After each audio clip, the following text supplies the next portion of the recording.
Hi, I'm Marty Schupak. Welcome to Schupak Sports, and welcome to this Sports Fundamentals, which kind of focuses on baseball and softball for T-ball or pre-T-ball players, if you have a son or daughter. And I'm going to encourage you, if you like what you see at the end, please share it with any people, friends, relatives, or whatever that have kids that are very young, and I strive to have them really do it the right way. And hopefully, if you've seen one of my video modules, you'll agree. And as always, I'm going to show you some drills. If you can make the drills better by changing them, by all means do. There is no royalty on being creative. All right.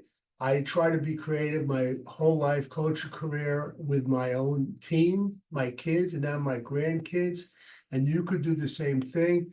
I always try to go by what I call the elevator theory. If I was stuck in an elevator with two kids and I had nothing there, could I construct activities for 20 minutes or a half hour? I know I could do it, and I challenge you to try to do the same thing.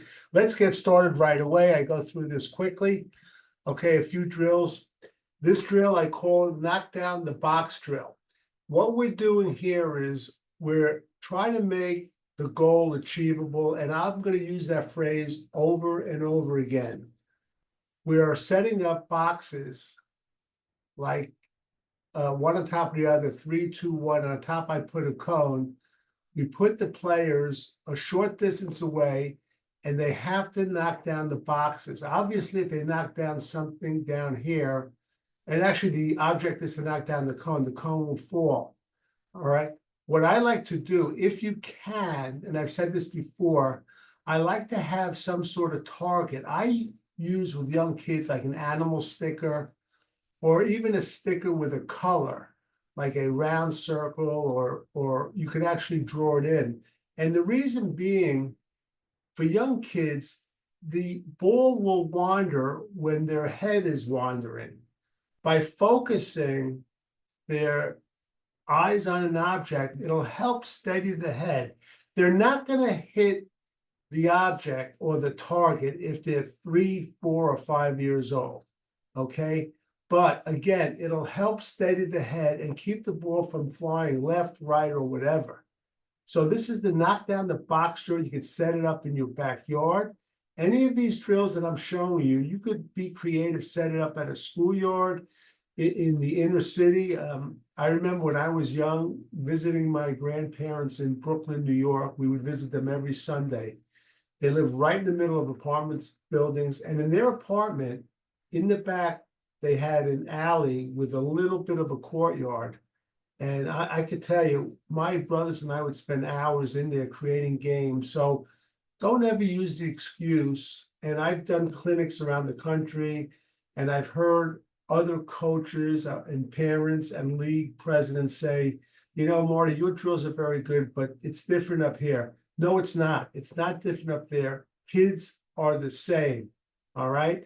Kids up in the rural areas might have different skills as far as their environment as kids in the inner city. But the drills that I'm showing you will work everywhere, and you could be creative. All right, this is knock down the box drill. Okay. The second drill is what we call the knockdown fielding drill. I'm going to hold it up a little close to you like this.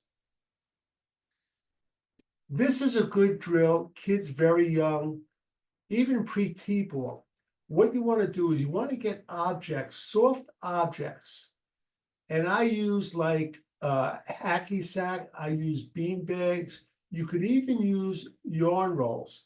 And you station the player a little bit away from you, and you start throwing them, and all they have to do is move their hand and make contact with the object, with the yarn ball, with a soft cover ball, with a bean bag. That's what they're doing.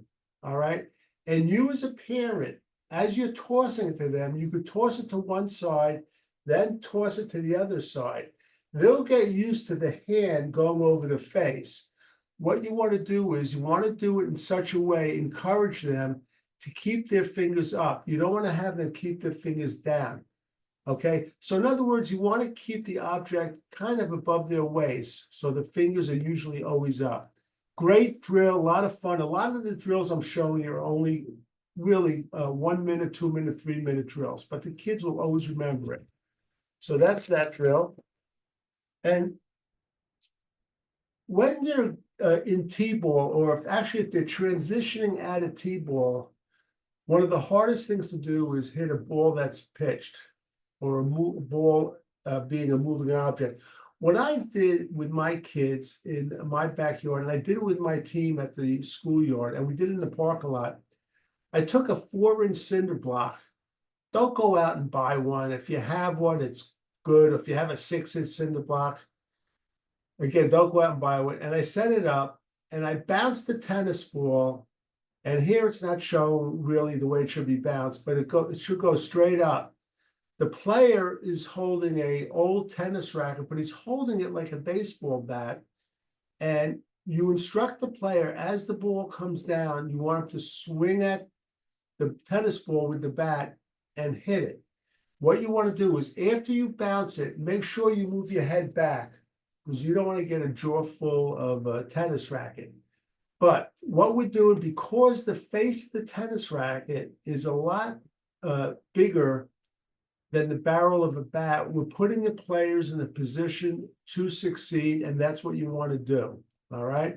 So that's the tennis racket hitting drill. And I'll just add something to that. When this could be an advanced tip for you. When you're coaching 10, 11, 12-year-old kids, one of the best things that we did, best activities, was home run derby. We would do it at the end of the practice. I would set it up where second base was home plate for 10-year-olds. I'd move a bag back, and that would be home plate for 11, and another one back for 12. And what you're doing is you're giving kids a chance to hit the ball over the fence, because a lot of these kids will never be able to do it. Okay, they like it. And the reason I'm bringing it up now is I also did tennis racket home run derby, where I would pitch tennis balls and they would swing the tennis racket like a bat, and the kids love this. And not just the younger kids, I'm telling you, I had 13 and 14-year-old kids that were repeat players, would ask me if they could play tennis racket home run derby. So that's another drill. And here's an easy drill. This is showing as a team, and what you do is, I call it either over-under drill or the high-low drill. You put a blue painter's tape and across a fence. And again, you got to check with your league. A lot of league facility managers are sensitive as to what they can or cannot have hitting against the fence. You don't want to do it with a hard ball. I like to use soft covered objects. I like to use bead bags, hacky sacks.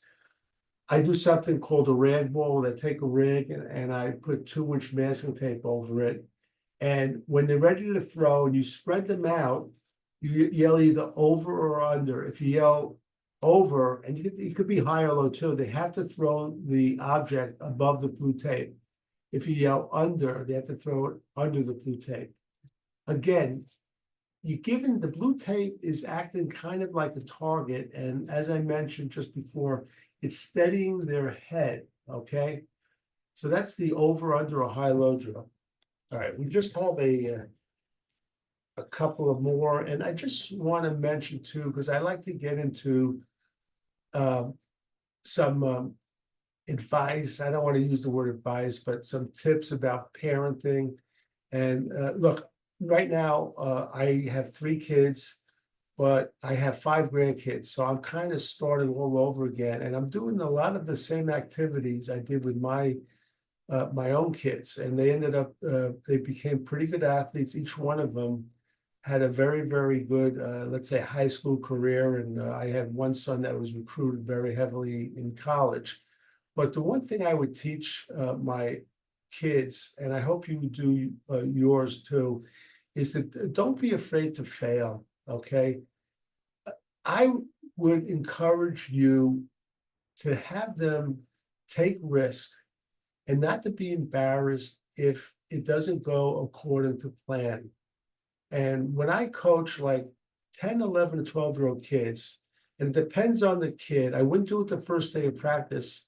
I always thought it was a good idea to put players in a position of duress just to see how they would act. And just because you want to do it in practice so it doesn't just happen in a game. Now, there's a lot of sensitivities and all that stuff, and you have to judge for yourself.